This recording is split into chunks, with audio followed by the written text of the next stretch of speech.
Buenas tardes, bienvenidos a una nueva sesión del aula Francisco Morán de la Asociación Meteorológica Española. Inauguramos este año 2025 con una charla relativa a la predicción numérica, con ordenador, a los modelos de predicción numérica. Ya tuvimos hace unas semanas una charla introductoria aquí en el aula Morán a cargo de Gemma Morales. En esta ocasión nos vamos a centrar en un aspecto más concreto de la predicción numérica y desde luego en un orden lógico probablemente de los primeros, es decir, de la asimilación de datos. Como sabemos, en los modelos de predicción numérica se trata de, a partir del estado de la atmósfera en un momento dado, y por medio de ordenadores de alta potencia, ¿no?, como son los actuales, y por supuesto introduciendo toda la física posible, todas las ecuaciones, todas las aproximaciones numéricas debido a las aproximaciones en rejillas, etcétera, hacer predicciones a varios días adelante del estado de la atmósfera, ¿no?, en todas sus diversas variables, ¿no? Es un problema muy complejo. Y el primer estadio es cómo precisamente toda esa enorme riqueza que disponemos en la actualidad de datos de la atmósfera en un momento determinado, pensemos en que no son solo las estaciones de superficie más tradicionales, ¿no?, sino que están todos los datos de los satélites, etcétera. Por ejemplo, modelos de teledetección. Hay muchos tipos de datos, incluso de aviones, datos de boyas. Hay muchas fuentes de datos hoy en día. Entonces, el problema de armonizar todos esos datos para que produzcan, digamos, llamémosle una versión coherente de la atmósfera, coherente en el sentido de que se cumplan equilibrios físicos, ¿no?, que imponen las leyes físicas. Eso no es un problema en absoluto trivial, es un problema bien complejo que ha requerido y sigue demandando mucha investigación, y las técnicas que se emplean ahora no tienen nada que ver con las que se empleaban en los orígenes de la predicción numérica. Yo, que vengo del campo de la climatología, este problema de la asimilación, podemos trazar una analogía con el problema de la homogeneización de una serie de datos también climatológica. En el caso de una serie temporal de datos, como son las series climatológicas, nos encontramos que hay fuentes de errores diversos que nos pueden inducir a error en el análisis posterior. Entonces, la primera fase en un análisis completo de una serie climatológica, un análisis riguroso, se trata de detectar si esos errores nos inducen a error. Este es el problema de la homogeneidad, y la solución de esos problemas son las técnicas de homogeneización. Aquí en el aula Morán tuvimos una charla hace ya bastantes meses a cargo de un gran experto en las técnicas de homogeneización, que se trata de José Antonio Guijarro, un meteorólogo ya jubilado, que ha hecho aportaciones muy singulares, y sobre eso lo recomiendo. Si alguien quiere, en este tema en concreto, me remito a esa aula Morán.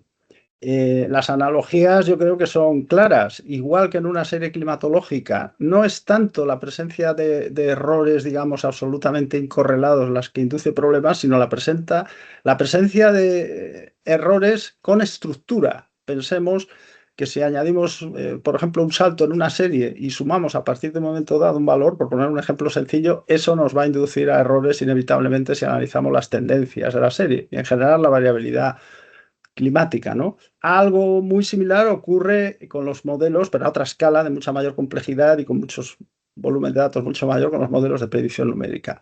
Los errores en la asimilación de datos pueden luego trasladarse en errores importantes en las predicciones. Bueno, pero no le quiero robar más tiempo a nuestra experta, que tenemos la suerte de contar hoy para que nos hable de esto. Se trata de una meteoróloga, María Victoria Díez Mullo.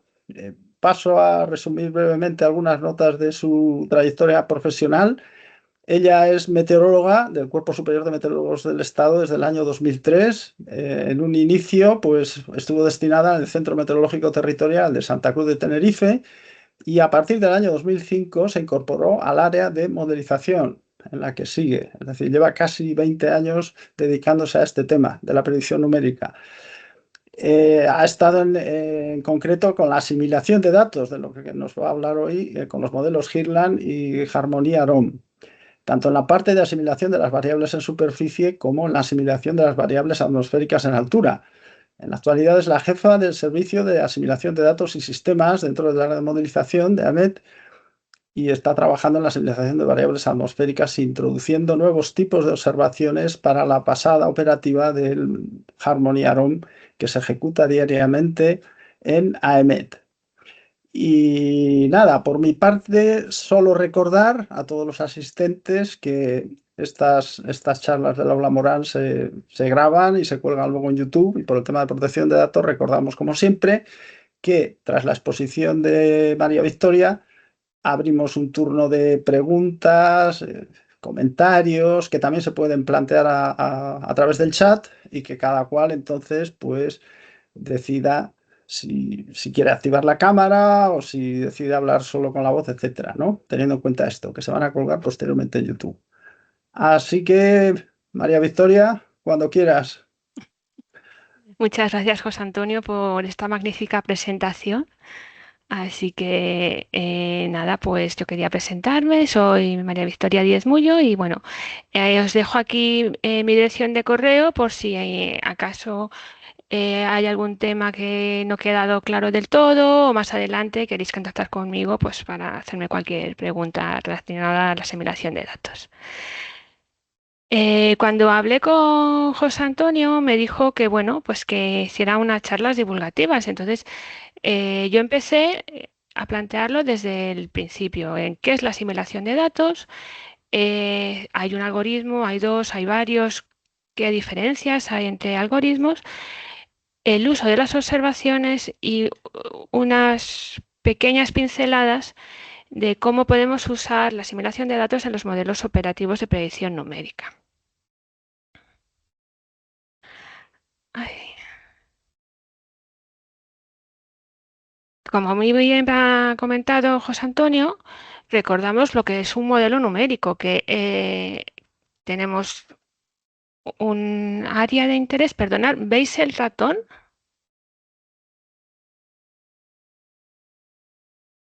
El ratón no le veo. Sí, se ve Se bien, se ve ve cuando bien el ratón, señalo. ¿eh? Vale, Sí, sí, sí. vale. Nosotros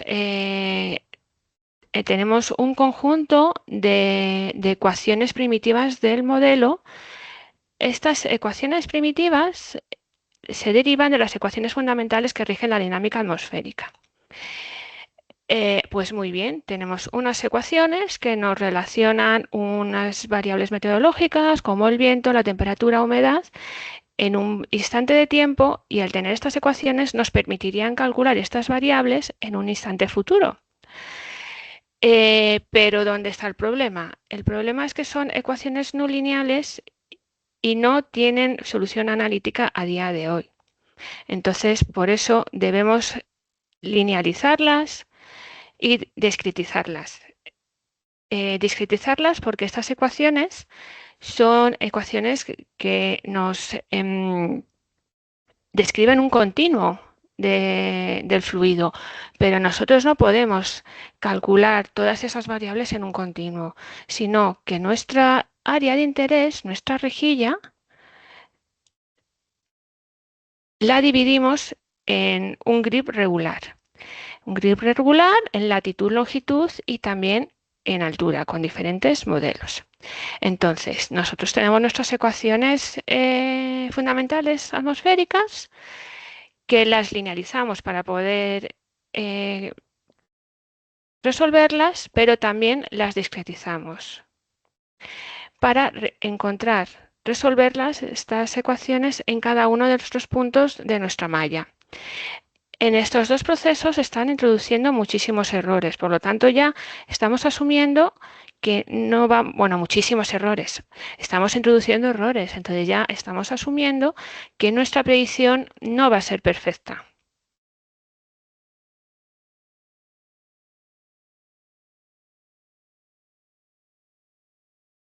Por lo tanto, para poder resolver estas ecuaciones de la mejor manera posible, tendremos que saber las variables atmosféricas en la actualidad con la mayor precisión posible, ¿vale? Tenemos que conocer su valor en cada uno de los puntos de rejilla. no solo en latitud y longitud, sino también en altura, en 500 hectopascales, 800 hectopascales, lo que sea, en esta distribución de este grip regular. Tenemos que tener en cuenta que las ecuaciones son no lineales, como las ecuaciones de Navier-Stokes, una de las ecuaciones fundamentales. Y las ecuaciones no lineales describen sistemas caóticos. Ya todos estamos muy familiarizados con este término. Eso que quiere decir que pequeñas diferencias en los estados iniciales dan lugar a grandes diferencias en los estados finales de nuestra integración. Todos recordamos... Ay, perdonad un segundín. El atractor de Lorentz, ¿no? Que si empezamos la ejecución con una pequeña diferencia, podemos tener un estado aquí o el estado aquí. Podemos acabar en cada uno en un estado muy, muy diferente. Entonces, ¿cómo vamos a encontrar la información necesaria para generar nuestro estado inicial? Lo más exacto posible al estado real de la atmósfera, mediante el uso de observaciones meteorológicas. Como ya nos indicaba Richardson en su libro Weather Prediction by Numerical Processes, publicado en el año 1992, nos traeremos nuestra distribución en la rejilla y estos puntos son las observaciones. Así que tenemos que intentar extrapolar, no quería decir esa palabra, saber cuál es la influencia de esta observación en los puntos de rejilla de su alrededor. Entonces, inicialmente se usaron técnicas muy simples como ajustes de funciones, pero ya en los años 50 se introdujo el método de correcciones sucesivas. Es un paso bastante importante porque ya a partir de este método se introdujo el concepto de campo previo. Este campo previo se corregía con las observaciones cercanas de manera inversamente proporcional a la distancia entre el punto de grip y el observatorio. No es un método perfecto, pero bueno, ya sabemos que vamos a tener zonas de nuestra red donde no tenemos ninguna información y necesitamos algo, alguna información inicial por la que nos sirva de guía. Poco a poco se fue avanzando hacia otras técnicas más avanzadas como la interpolación óptima o los métodos variacionales. Estos métodos pues se considera tanto el error de las observaciones como el error del campo previo, que es algo también bastante importante porque todas las observaciones de medida tienen su error tanto de instrumento como errores groseros, errores de representación y por supuesto también el campo previo tiene muchos errores. Entonces se introduce ese concepto, se introduce que tenemos que tener en cuenta estos errores. Y otra cosa muy importante, otro punto muy importante, es que en estas dos técnicas se realizan de manera multivariante, es decir, pues se pueden realizar el análisis para todas las variables atmosféricas a la vez, o las que nosotros necesitamos, la temperatura, la humedad, el viento, la presión. En los métodos anteriores eran univariantes. Entonces, los métodos variacionales están basados en el teorema de Bayes de probabilidad condicionada y en el principio de máxima verosimilitud. Entonces, tenemos aquí nuestra rejilla y este punto azul es el punto donde se sitúa nuestro observatorio, vamos a suponer un observatorio sinóptico. Y este puntito de aquí es el punto uno de los puntos de nuestra malla donde queremos obtener el valor del análisis. Entonces, como hemos ya definido anteriormente, vemos que tanto las observaciones como el campo previo o background tienen errores. Entonces, lo mejor que podemos hacer es definir una función de densidad de probabilidad tanto para el campo previo como para la observación. Cuando definimos nuestras PDFs o funciones de densidad de probabilidad, usamos el teorema de Bayes de probabilidad condicionada para definir la función densidad de probabilidad del campo analizado. Como veis,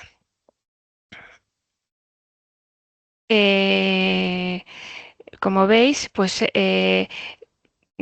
nuestra PDF del campo analizado, digamos que es como una mezcla de las dos, pero no dependiendo de los errores que vayamos a configurar o a usar de una de las magnitudes o de otras, pues se va a parecer más o a la observación o al modelo o el campo previo, dependiendo que es lo que nos dé más confianza.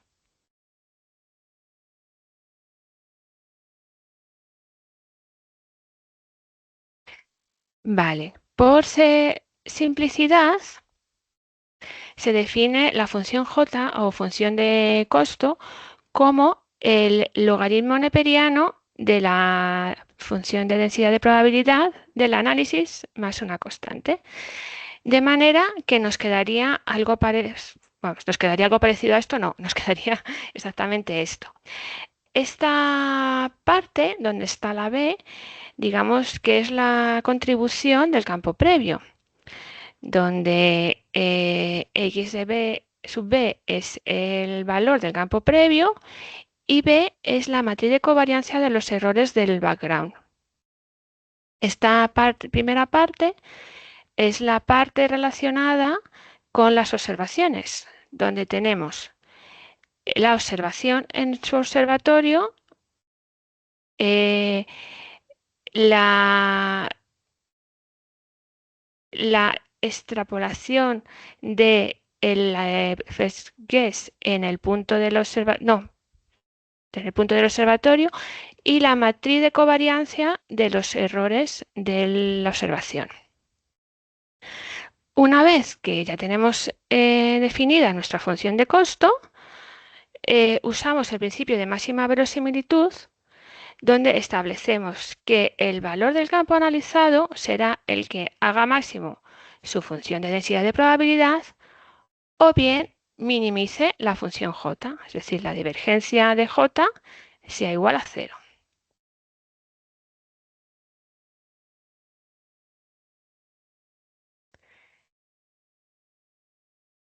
¿Vale? Esta sería una representación de las funciones de costo.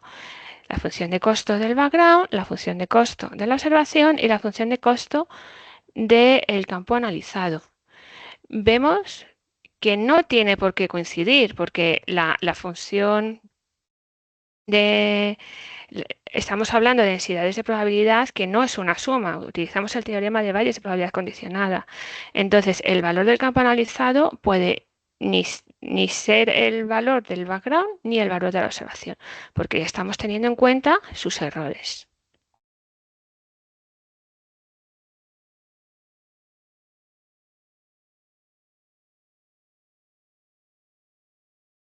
Vale, muy bien. ¿Y cómo se resuelve este problema? Pues para los métodos variacionales se resuelve usando la minimización.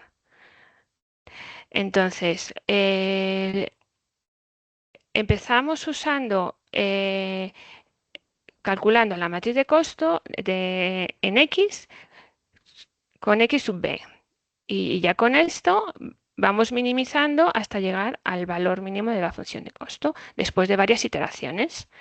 Cuando llega un momento que cuando vemos que según aumentamos el número de iteraciones, ese valor mínimo no ha cambiado, acaba la iteración y encontramos el valor analizado.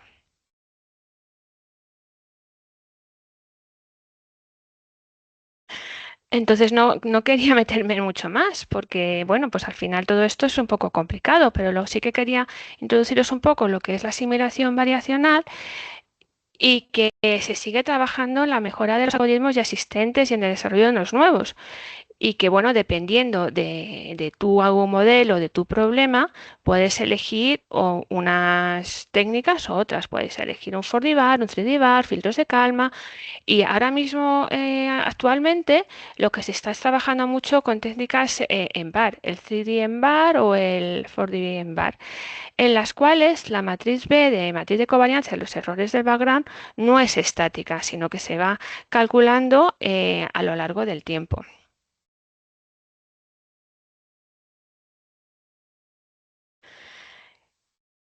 Respecto al uso de observaciones, pues como ha dicho en la introducción José Antonio, usamos muchos tipos de observaciones. Las clásicas observaciones sinópticas, que son las observaciones de la estación en superficie, tanto una estación convencional sinóptica con un observador, como las observaciones automáticas. Las estaciones de radiosondeo, la información que nos suministran las boyas en la superficie del agua del mar. También hay una red muy extensa, bueno, muy extensa, hay una red de barcos que nos suministran datos sinópticos, como una estación sinóptica, a tiempo real. Nosotros dividimos en observaciones convencionales y observaciones no convencionales. Entonces, las observaciones no convencionales serían las reflectividades de los radares meteorológicos o, por ejemplo, radiancias o más bien temperaturas de brillo de los satélites meteorológicos, tanto de los satélites geoestacionarios como de los satélites polares.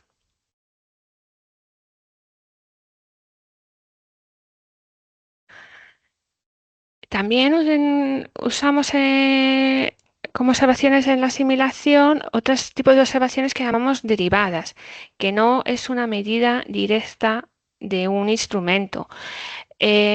Unos ejemplos de este tipo de observaciones son los AMV, los Atmospheric Motion Vector, que nos dan el viento en altura, en diferentes alturas, derivados de los movimientos de las nubes medidas por los satélites meteorológicos.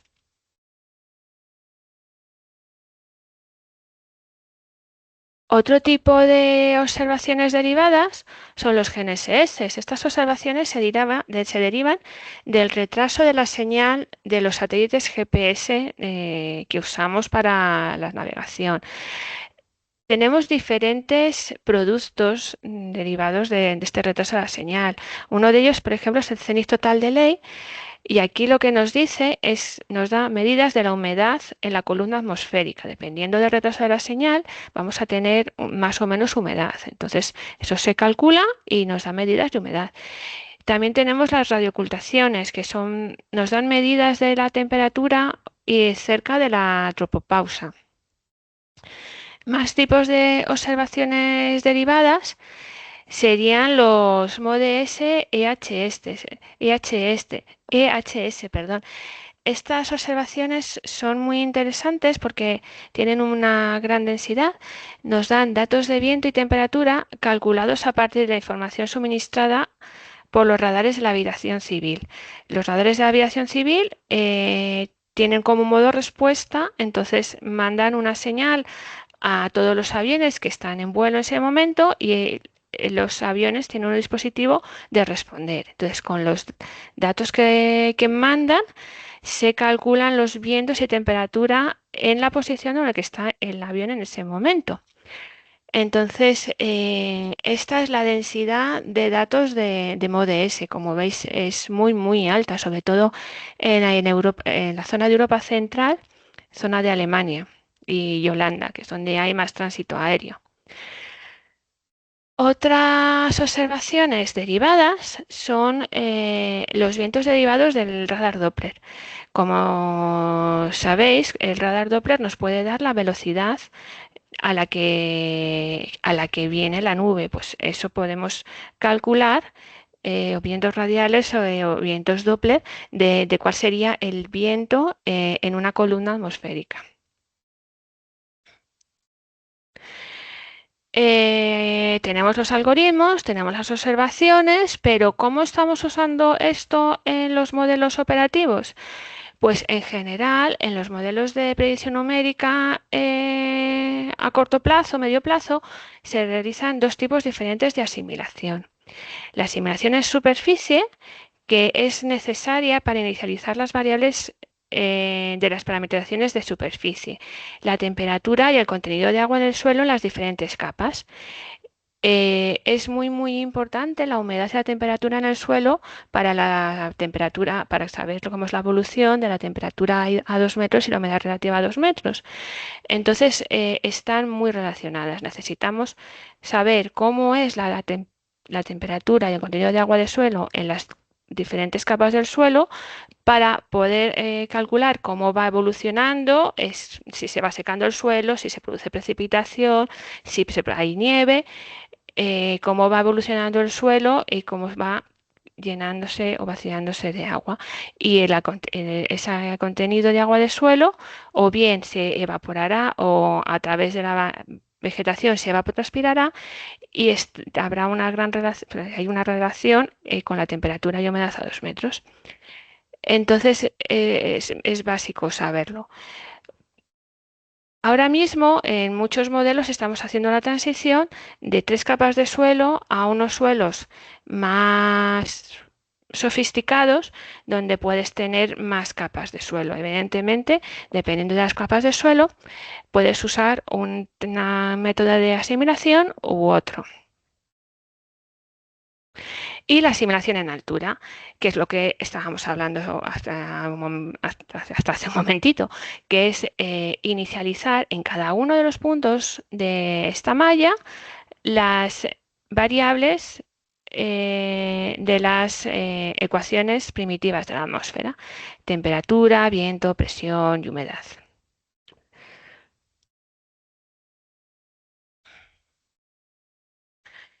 Y una cosa a tener en cuenta es que cuando hablamos de modelos operativos, no modelos de desarrollo, es que es muy importante el tiempo. Es un factor básico. No podemos usar algoritmos muy buenos que tarden mucho tiempo en resolverse, ni tampoco podemos usar observaciones que tarden mucho tiempo en procesarse y enviarse. Tenemos que esperar un rato a que nos lleguen las observaciones, pero no demasiado. Entonces, para eso definimos una ventana de observaciones. Dependiendo de nuestro modelo, dependiendo de nuestra rejilla, se define esta ventana. Esta ventana nos va a decir pues que todas las observaciones que se hayan producido, no solo a la hora de nuestro análisis, sino un poquito antes, un poquito después, podremos usarlas dentro de la asimilación hasta cierto punto, hasta del tiempo, y luego todas estas observaciones nos tienen que llegar en tiempo, no podemos esperar mucho. Una vez que nos hemos hecho esa espera para que nos lleguen las observaciones, empezaremos el análisis y empezará la ejecución del modelo. Y quería también mostraros que ahora mismo tenemos muchísimos satélites meteorológicos. He encontrado este gráfico de la constelación del satélite. Está anticuado porque, por ejemplo, no está el Meteosat de tercera generación ni el NOAA 21, pero solo quería mostraros para que os dierais cuenta de la cantidad de satélites diferentes y la cantidad de instrumentos. Tenemos instrumentos, sobre todo los satélites polares, que dentro de un mismo satélite tenemos diferentes instrumentos que vamos a analizar. Entonces, que al final es un trabajo muy importante y mucho trabajo, porque continuamente se están lanzando nuevos satélites, se están lanzando nuevos instrumentos y tenemos que trabajar en ingestarlos dentro del sistema de asimilación. Y bueno, también quería barrer un poquito para casa y contaros qué es lo que contaros de una manera muy breve qué es lo que se está haciendo en AEMET, en los modelos operativos de AEMET. AEMET pertenece a los consorcios GIRLAN y ACOR, y bajo estos dos consorcios se ha desarrollado el modelo Harmony-ARO. Cada país a pesar de ejecutar, o sea, los países del consorcio Hirland, que son los que están en verde, a pesar de que todos estos países en verde ejecutamos el mismo modelo, Harmony y Aarón, podemos tener diferentes estrategias respecto al uso de observaciones. No solo por el acceso a las observaciones, sino por la cobertura espacial de estas. O sea, por ejemplo, los países nórdicos están muchísimo más interesados en los satélites polares que en los satélites geoestacionarios. Nosotros nos resulta también muy interesante tener datos de satélites en todas las pasadas, y eso no, a nuestra latitud no nos lo proporciona los satélites polares. O sea, que también estaríamos muy interesados en asimilar satélites geoestacionarios. Entonces, dentro del modelo operativo, ¿qué observaciones estamos asimilando? Pues las convencionales, las estaciones sinópticas, radiosondeos, barcos, boyas, aviones; las no convencionales, la reflectividad radar, radiancias, bueno, temperaturas de brillo tomadas de instrumentos microondas infrarrojos a bordo de los satélites polares; y las temperaturas de brillo de Seviri. Seviri es un instrumento que está a bordo del Meteosat de segunda generación. Los vientos a 10 metros sobre el mar provenientes de los escaterómetros, los GNSS, los Zenith Total Delay y los MODES EHS. Y seguimos trabajando en la incorporación de más observaciones polares, de satélites polares y también de geoestacionarios, y bueno, y otro tipo de observaciones que mejoren las predicciones. Y ya para acabar, pues es que quería mostraros este gráfico, que seguro que lo habéis visto 100.000 veces, pero es que para nosotros es muy instructivo de cómo una mejora en la asimilación representa una mejora en las predicciones. En este gráfico se representa el skill de los forecasts, es decir, la pericia, cuánto de bueno es mi modelo para diferentes alcances de la predicción. Es un gráfico del Centro Europeo, del IFS. Entonces, las líneas azules son lo que nos representa es cuánto de bueno es nuestro modelo para 3 días de predicción y cómo ha ido evolucionando a lo largo de la historia. La línea azul un poquito más oscura es para el hemisferio norte, y la que es un poquito más clara, la del hemisferio sur. Vemos que en todos estos alcances de predicción, al principio de los años 80, las predicciones en el hemisferio norte eran mucho mejores que las del hemisferio sur. Esto porque era debido al uso de observaciones. En esa época se usaban observaciones in situ, observaciones convencionales, y entonces en el hemisferio norte hay más porcentaje de tierra, hay países económicamente más ricos, y había muchísimas más observaciones en superficie. En el hemisferio sur es un hemisferio que tiene muchísima más agua, y no tampoco se gastaba tanto dinero en estaciones. Entonces vemos que esa carencia de observaciones también se muestra en las predicciones. Las predicciones en el hemisferio sur eran peores que en el norte.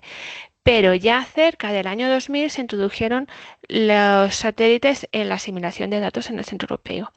Y vemos que ya el efecto del mar y de la carencia de observaciones sinópticas casi se ha desvanecido. Sigue siendo importante, sigue siendo un poquito mejor en las predicciones en el hemisferio norte que en el hemisferio sur, pero el aumento de observaciones de ese satélite ha disminuido muchísimo esa diferencia. Y bueno, eso es lo que os quería contar.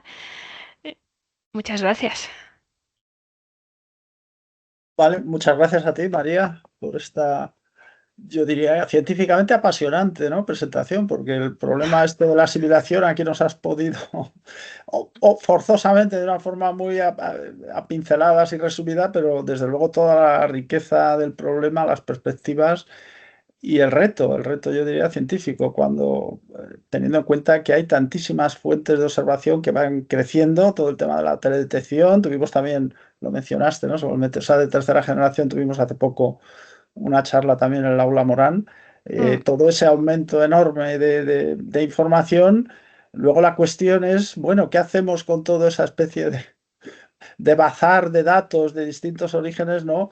Para producir un estado inicial de la atmósfera, ¿no? Que es el estado, lo que ingestamos al modelo numérico, pero que tiene que ser coherente, que no puede contener cosas ruidosas que exciten modos de vibración, por ejemplo, espurios, que luego nos haga que las predicciones se nos disparen. Por tanto, es un reto de primera magnitud y muy importante, por supuesto, el hacerlo eso bien. Y luego es también, me parece desde el punto de vista, digamos, eso, de las ideas científicas, como en el núcleo conceptual está el teorema de Bayes, como has mostrado, las técnicas tradicionales, ¿no? Que son las que se usan, ¿no? Mm, El teorema de Bayes que es fundamental, yo diría, en la historia de la ciencia, ¿no? El teorema de Bayes, recordemos, en el esquema básico, me permite un poco resumirlo, lo que te permite es que si tú tienes distintas hipótesis sobre, digamos, la naturaleza, ¿no? En general. En el caso concreto de la asimilación, esas hipótesis serían distintos rangos en los que una determinada variable puede estar, quizá en un punto de rejilla, ¿no? Tenemos distintas hipótesis. Esas hipótesis, para aplicar el teorema de Bayes, les tenemos que asignar lo que se llama una probabilidad a priori, ¿no? O en general, si hablamos en el espacio continuo, una distribución a priori, una PDF, como has dicho tú, continua a priori. Pero bueno, mm, discretizando para mayor claridad de ideas, tiene que tener una probabilidad a priori, es decir, antes de ver los datos y de ingestar y de echarles una ojeada, tenemos que poderles asignar unas probabilidades a priori, que en este caso, en el caso de la asimilación, vendrían representadas por el campo previo, ¿no? Que has contado tú. O mm, sea, eso viene de que tenemos modelos que hemos ido corriendo, hemos visto la atmósfera, lo que ha hecho y tal, y en un momento dado tenemos un campo previo, es decir, tenemos unas probabilidades a priori para una variable determinada en distintos rangos. Y la cuestión aquí es, la gracia del teorema de Bayes es que en cada hipótesis, su probabilidad a posteriori final, o sea, el peso que le vamos a dar, es el producto de la probabilidad a priori por lo que se llama la verosimilitud. Es decir, que en el caso, traduciendo al lenguaje de la asimilación, por la probabilidad de que las observaciones sean las que son condicionadas, suponiendo que esa hipótesis previa sea la cierta, ¿no? Es decir, tenemos que combinar la probabilidad a priori primero con lo que se llama la verosimilitud de los datos que estamos mm, observando. En esa verosimilitud de los datos es donde entran se usa, como has mostrado ahí, una distribución gaussiana multivariante, lo que has mostrado, y entra esa matriz de covarianzas, ¿no? Es decir, eso tiene en cuenta en esa distribución, en esa ley de probabilidad condicionada, se llama la verosimilitud, hay que tener en cuenta a su vez los errores que sabemos sí, que tienen las observaciones, que es otra de las claves del proceso de la asimilación, que hay que estimar bien qué mm, errores tenemos que esperar también a priori que tienen los datos, de tal forma que si unos datos tienen mucho error, digamos, su influencia, su capacidad discriminadora entre las distintas hipótesis queda atenuada, puesto que son datos, digamos, poco fiables a priori. Y viceversa, si tenemos datos con muy buena precisión, o sea, con un error muy pequeño, el mecanismo del teorema de Bayes garantiza que, como es el producto de las dos probabilidades, garantiza que esos datos van a discriminar mucho más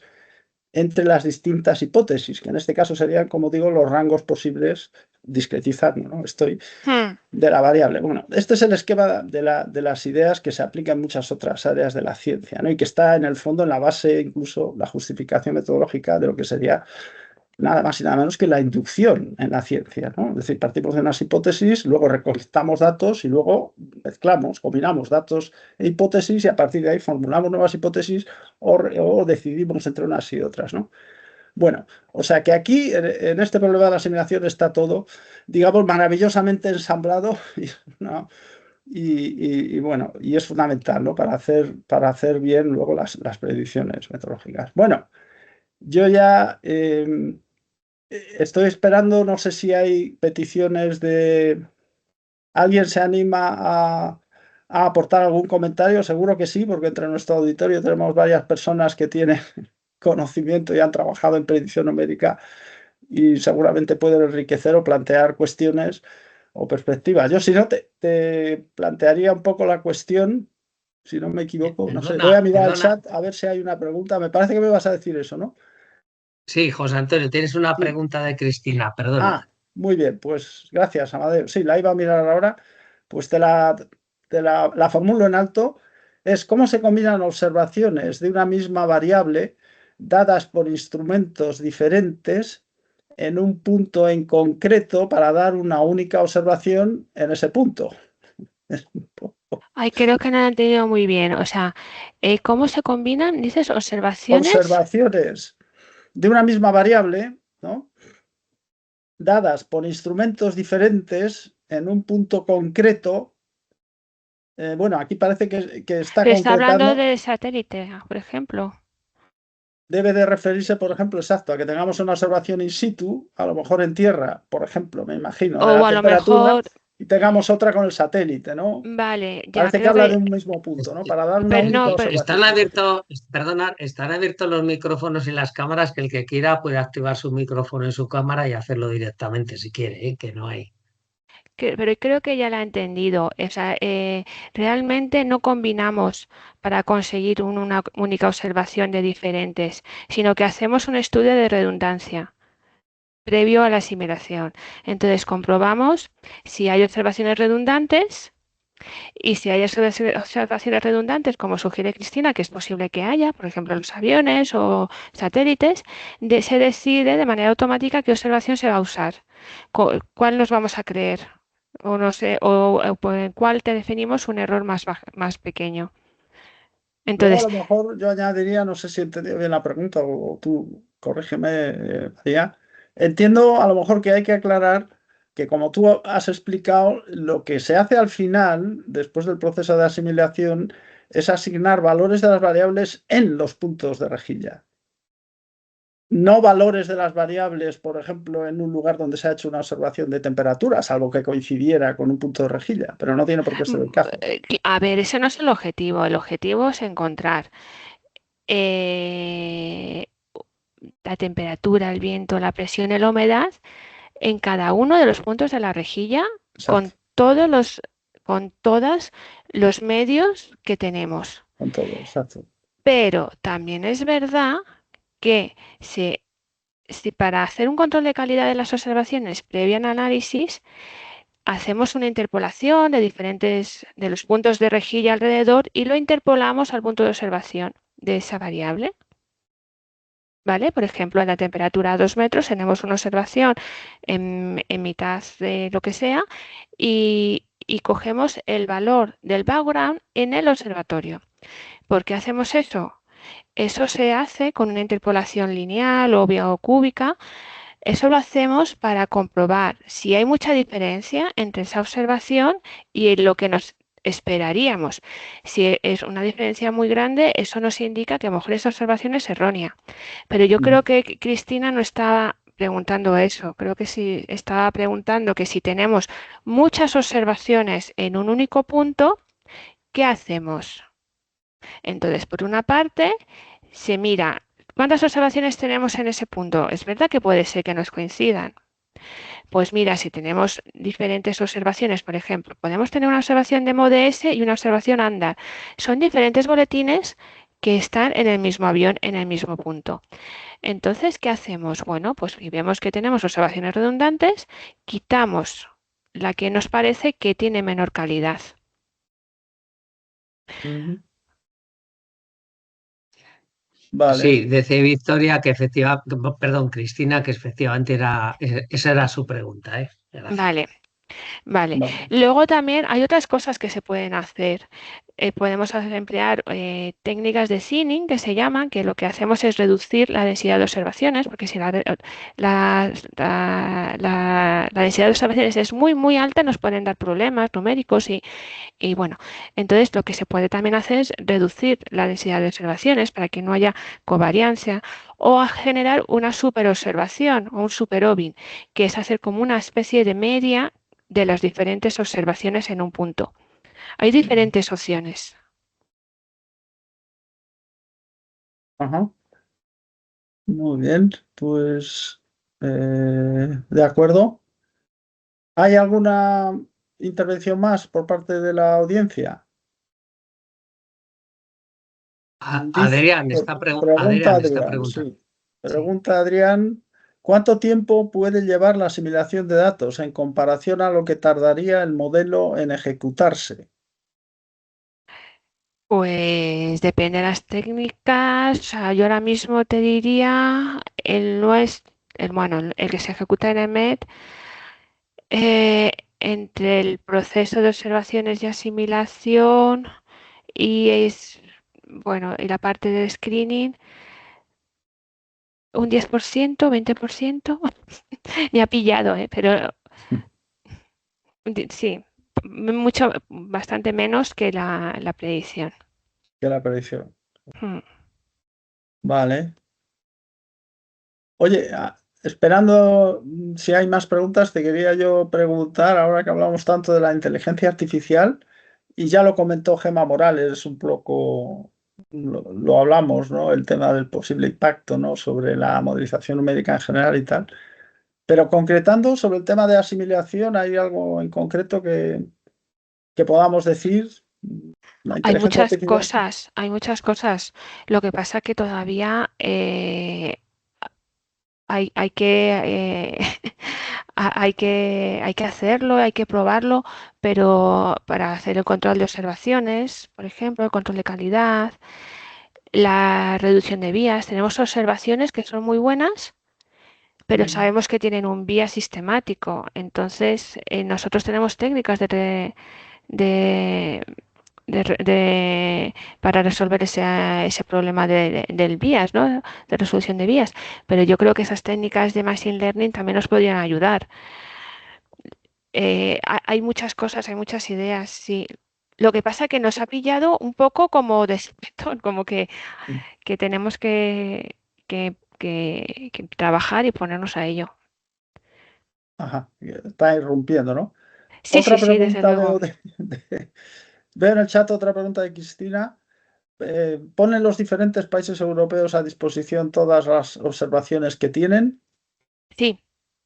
Bueno, Sí. no. Todas, no. Ah, La OMM, la Organización Meteorológica Mundial, establece que todos los países mundiales, todos los países del mundo, tienen que distribuir cierta cantidad de observaciones. ujú, Entonces, eso es lo que se pone a disposición de todos los países. eso es. Si quiere comprobarlo, en la página del Centro Europeo, brujuleando un poco en la parte de las predicciones, monitoring de observaciones, ahí puede encontrar las observaciones que asimila el modelo, de manera que es un modelo global, y ve que todos los países emiten observaciones. Luego, claro, todas no, porque hay, por ejemplo, nosotros tenemos las redes de sinóptica, la red de estaciones automáticas que no son de distribución mundial, igual que pasa con otros países, pero sí que hay una cantidad de observaciones que se tienen que distribuir en tiempo y con un formato adecuado para que todos los países sean capaces de interpretarlos de una manera rápida y eficaz. No me vale que Francia escriba un boletín en un código que a él le parezca oportuno y Portugal en otro. No. Todas estas observaciones tienen que enviarse con un determinado código que establece la Organización Meteorológica Mundial. Y todos lo hacemos así. Ha habido que organizarse seriamente porque el volumen es enorme de datos, ¿no? A Bueno, es que diferencia de... claro, es caótico si no. Mm. Si no. Oye, se me ocurre a mí otra pregunta. De todos los tipos de observación que has puesto en la dispositiva, así por clases de observación, o sea, observaciones de las estaciones in situ terrestres, observaciones de los satélites, observaciones de otro tipo de instrumentación, Mm. digamos, se sabe, se podría decir cuál es el que más determina el campo que se asimila, cuál es el que tiene al final más peso, teniendo en Sí, sí, cuenta los errores de cada sistema y la resolución de cada sistema. sí, hay técnicas de diagnóstico del análisis y se puede saber qué observación es más importante para el análisis, no para la predicción, eso es otra cosa. pero para el Ya, análisis. para el análisis, sí. Mira, sí, lo podía haber incluido en la presentación, Ujú. no me he dado cuenta. Pero Sí, me sí. imagino por tipos de Por instrumentos, o tipos de, sea, sí, por tipos de instrumento y por variables, sí, y sí. por variables. Pero así para hacernos una idea, yo no sé, hoy en día quizá, ¿qué tiene más influencia? Claro, esta pregunta, claro, depende de cada situación el que tenga a lo mejor más influencia un tipo de observación que otra. A Pero ver, promediando así, los aviones tienen mucha influencia y los los aviones, radiosondeos, sí, en los los aviones. radiosondeos, El el viento de viento. los aviones. Y los datos, por ejemplo, de teledetección de los satélites a día de También, hoy, también. esos irán ganando, me imagino, importancia, ¿no? Con el Que, tiempo, bueno, ¿no? es que cada vez usamos más. Es Claro. que como habéis visto, cada vez tenemos más satélites Ujú. con diferentes instrumentos. Esos instrumentos cada vez tienen mayor densidad espacial y, y cada vez usamos más datos de satélite. Y más que usaremos, porque cuando esté disponible el satélite de tercera, el meteosat de tercera generación, el sondeador, pues ahí va a haber una gran diferencia. Ujú, sin Ya, lugar a dudas. sin lugar a dudas, ¿no? Es Ajá. que el IRS creo que se llama el instrumento, va a tener una densidad espacial tremenda. Ujú. Mira, pregunta por Sí. el chat, José Luis Arteche, Ujú. te da la enhorabuena y luego dice, siempre lo pregunto, pero nunca tengo una respuesta clara. Ay, Dios. ¿Por qué dos pasadas sucesivas, por ejemplo, a las 0 y 12 del modelo, dan un Sí. pronóstico de un campo cualquiera, a veces muy diferente, incluso en el corto plazo? Bueno, eso yo creo que también es debido a que tú vas corrigiendo el campo previo y como hemos visto, o sea, la atmósfera es un sistema caótico. Entonces, una pequeñísima diferencia en el valor del análisis, una observación que venga mal, o que haya pasado los filtros de calidad o, bueno, pues cualquier pequeña cosa nos puede dar grandes diferencias. Entonces, eso ya estaría dentro de la predecibilidad de la atmósfera. Hay ocasiones en que la atmósfera es está muy inestable y muy poco predecible. Entonces, ahí es donde vemos esas pequeñas diferencias que dan paso a otras, incluso, como bien dice José Luis, al principio de la integración. Ujú. Diferencias muy grandes al principio de la integración. Muy bien. Sí que por eso también se hacen varias pasadas. Ay, perdón, se hacen No, varias no, no, no, pasadas, porque sí, sí que es verdad que una pasada pues te puede dar algo muy raro, pero luego ya cuando ves el resto de pasadas que es más coherente, pues dices, bueno, pues habrá sido un fallo de asimilación o no sabemos, pero no tiene pinta de que esto vaya a ser así. Y ya no solo las pasadas deterministas, sino que las pasadas probabilísticas establecen este concepto, es decir, pequeñas modificaciones en las condiciones iniciales nos pueden dar grandes diferencias en los momentos finales de la integración. Si modificamos un poquito el análisis de una manera inteligente, podremos ver cuál va a ser la situación prevista más probable. ujú, Mm. muy bien. Doy el paso a Ernesto Rodríguez, que ha levantado la mano. Hola, Ernesto, sí, sí, sí, ¿me sí, oís? sí, sí. Sí, sí. Bueno, Sí. Mira, lo primero, muchas gracias, María, muy interesante el resumen.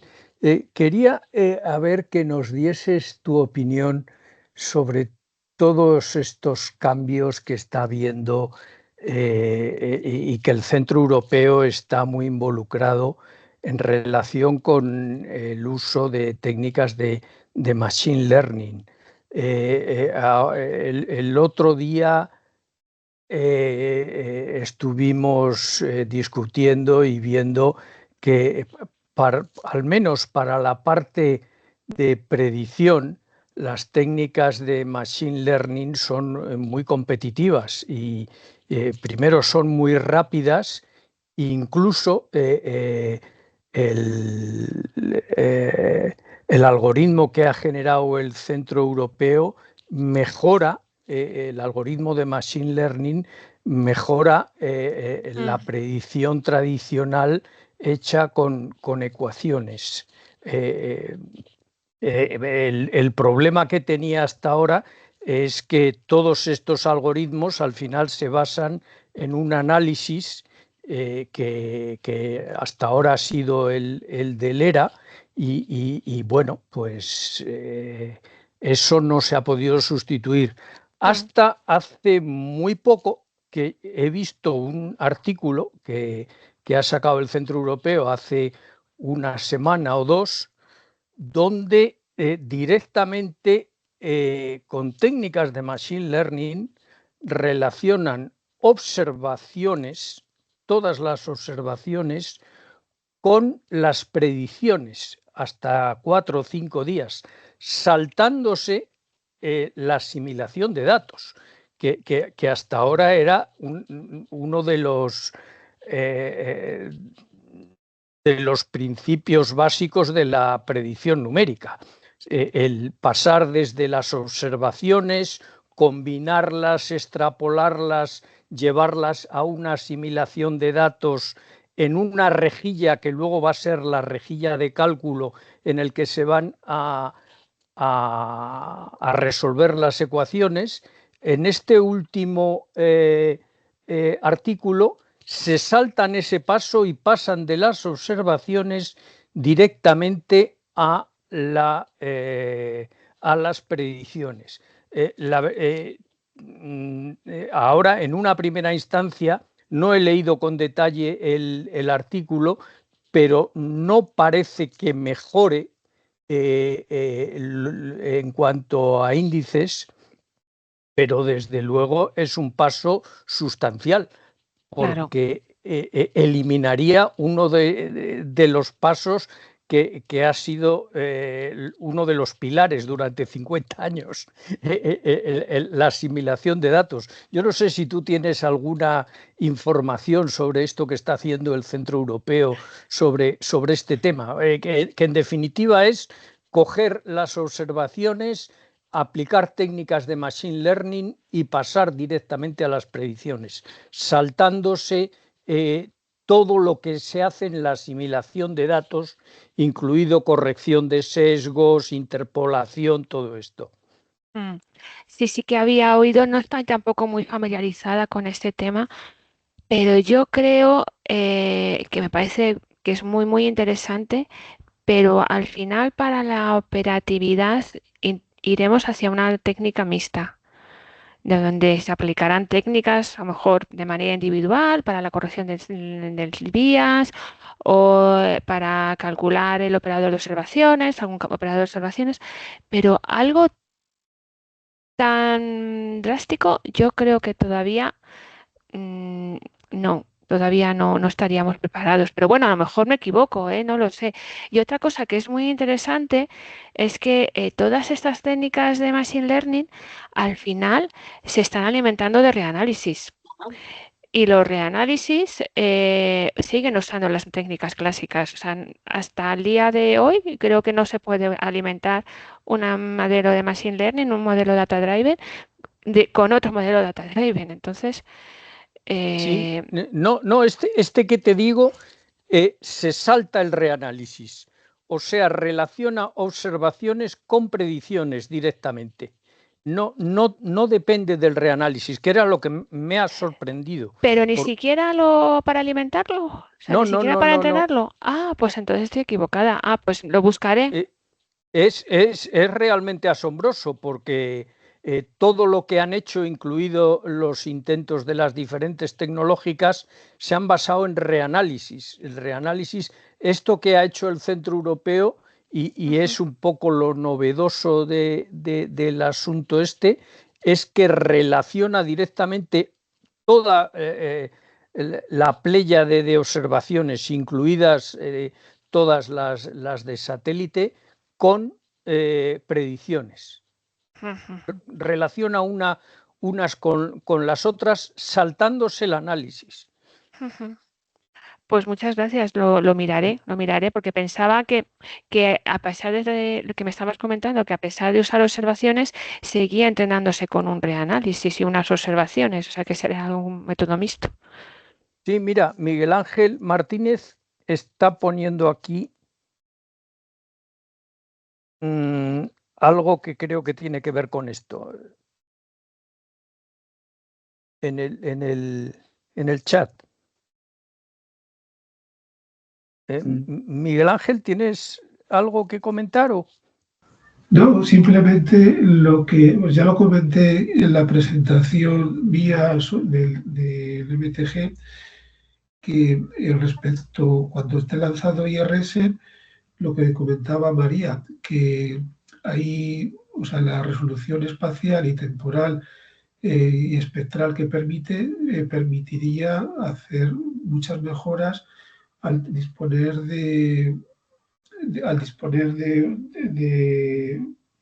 digamos, de una buena posibilidad de hacer campos previos.